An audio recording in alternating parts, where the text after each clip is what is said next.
After Jayson Tatum and Jaylen Brown almost completed the first comeback down 3-0 in NBA history, I saw a flurry of posts showing just how close the Celtics have gotten to winning it all in the last 6 years. In 2018, they lost in 7 to LeBron and the Cavs in Boston. 2019 ended in the hands of Giannis and the Bucks, and 2020 was a heartbreak in the bubble. The squad lost in 4 to the Brooklyn Nets trio, but bounced back and made the finals the next year, although losing in 6 to Steph and the Warriors. This made me think about a lot of things, but mainly why Tatum wasn't living up to the success, and when he was, why wasn't he finishing the job?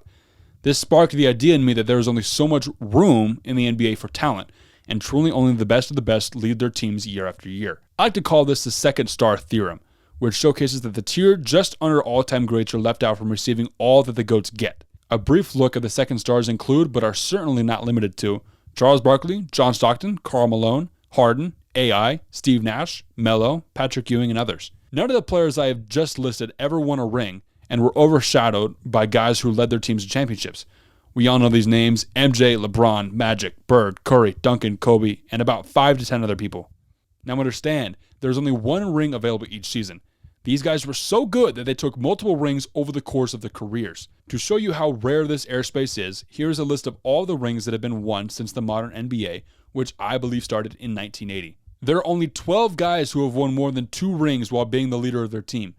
Over the course of 4 decades, this averages out to 3 guys who take over a 10-year span of the NBA. Magic, Kareem, Bird. MJ, Hakeem. Kobe, Shaq, Duncan. LeBron, Steph, KD, Kawhi. Therefore, there are going to be a lot of players who miss out on this opportunity. None of these second stars are bad players. They just happen to be not as good as others, or were in the wrong place at the wrong time. For example, anyone who had a matchup against the Bulls of the Warriors dynasty had no shot of winning. James Harden did all he could and was single-handedly the biggest threat to the Warriors throughout their run, but it just was not enough. Same with Barkley, Malone, and Stockton against MJ. It just was not enough. However, you do not get cemented as a second star until you retire and physically can't win another ring. That leaves a lot of room open for players to change the narrative over the years. Jordan didn't win until Scottie Pippen.